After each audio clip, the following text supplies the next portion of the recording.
Okay, so the rotor and stator on this particular model is on the left side of the bike. I'm going to go ahead and remove these screws. I'm wearing gloves because this thing's smoking hot.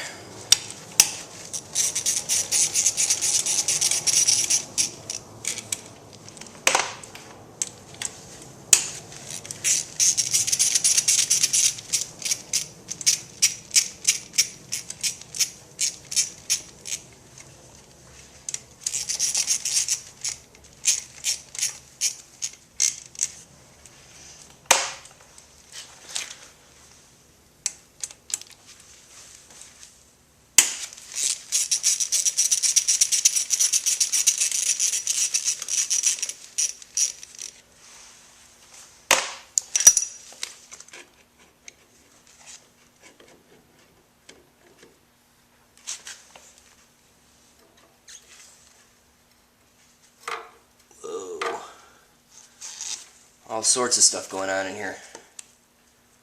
There's this white, crusty residue.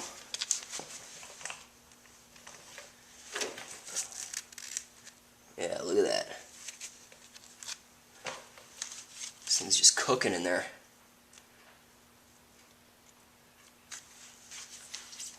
Alright, so I got a bungee cord right here.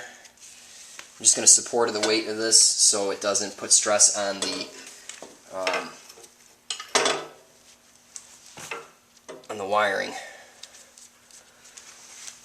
Yeah, so I think this is a huge problem for a lot of these models, but you know, we're going through these test procedures to make sure we find the right problem. And there's just all sorts of nasty stuff in here. Alright, so I got some electric cleaner. I'm going to clean the slip rings on this.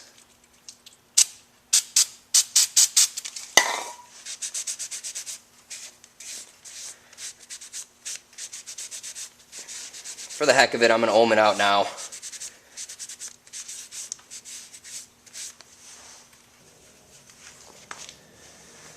First off, I'm gonna put the ohms on the same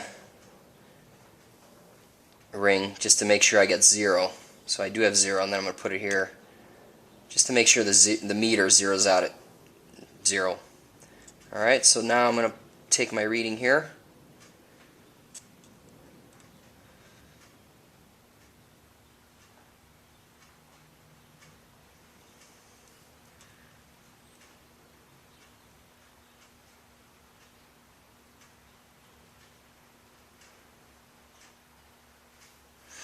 Now I believe it should be between 4.2 and 5. And you know, this reading isn't that accurate since I'm doing it when it's hot. But I'm just doing it for the heck of it.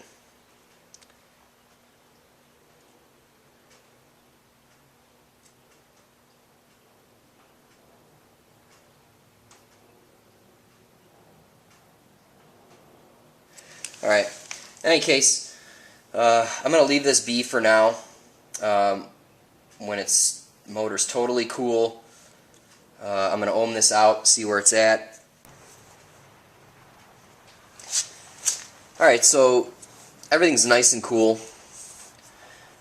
It's 50 degrees in this garage right now. So I'm going to measure the resistance off the slip rings. Now I cleaned it with Scotch-Brite just to make sure I have a real nice clean contact. And just to make sure to see if my meter zeroes out, I'm going to just put the probes on one ring, and you can see I have 0.2. Let's try it over here. Alright, I'm just going to say 0. So go ahead and put the probes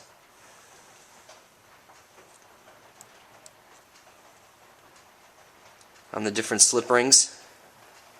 Let's see what kind of resistance we get. Alright, 4.5 ohms. That's good. 4.2 to 5 is normal. However, this rotor is going to take a dump pretty soon. Let me see if I can get the camera in here and show you what's going on. Right, so you can see right here this insulation that prevents the winding from grounding out is just deteriorating. And all in here, look at this. It's just this white powdery stuff. So even if I don't replace this, I think in the near future it's just gonna take a dump. But in any case, I don't think this is my charging issue right now. It seems like everything's checking out here. So I'm gonna have to look elsewhere.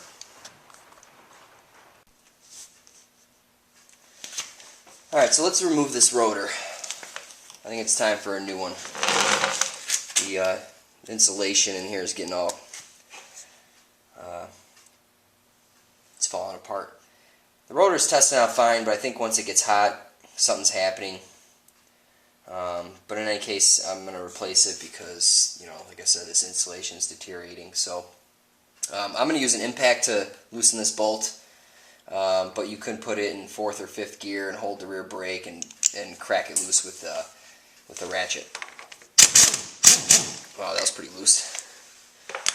Alright, so I don't have a puller, but I heard the rear axle works. So let's try that out.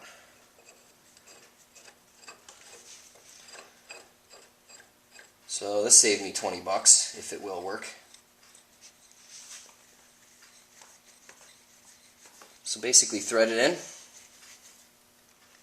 Alright. Alright, you're going to want to tighten it up. Give it a whack with a hammer.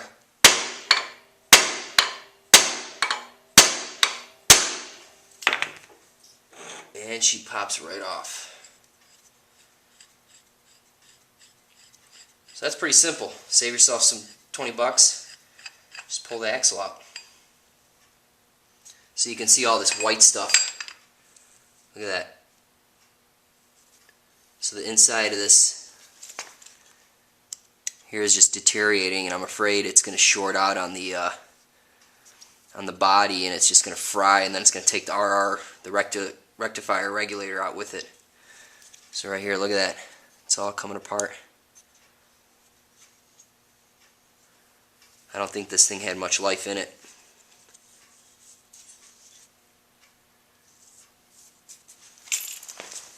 Alright, so we got a refurbished or remanufactured rotor that was rewound and cleaned up.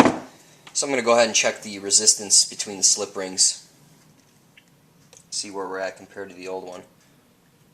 The old one was within spec, but the insulator that in between the winding and the body was starting to deteriorate. Alright, so the new rotor came in, or a rewound rotor. Go ahead and just slip it on.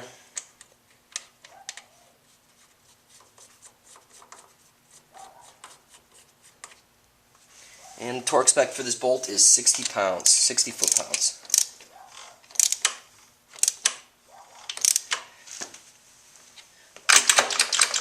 Put it in gear and hold the back brake.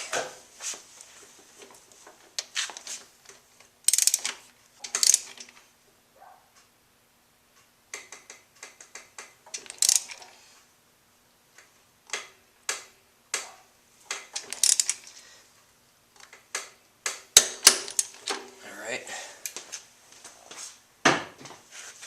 Now the gasket for this cover here has been discontinued, so the old one was not salvageable.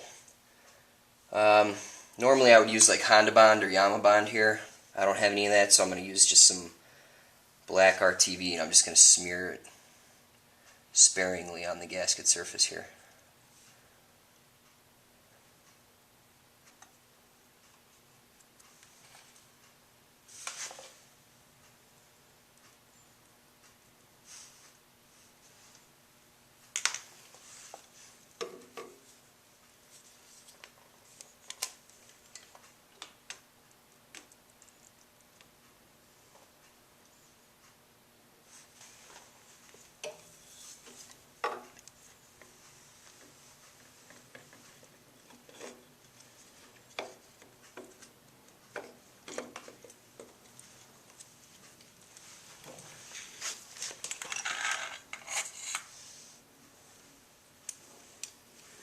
Alright, run your screws in.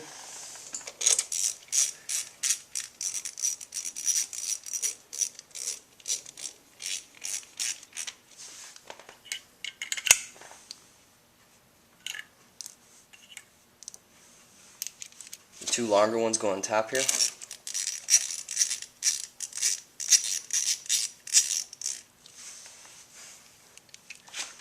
Shorter ones on the bottom.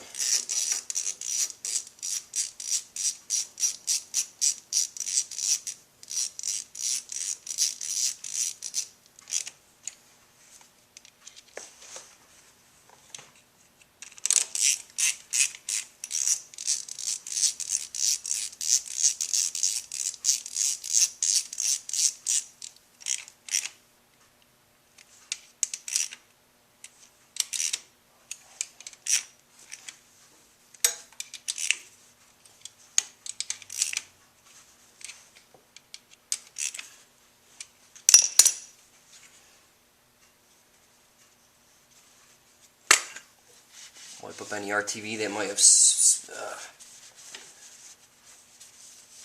squirted out.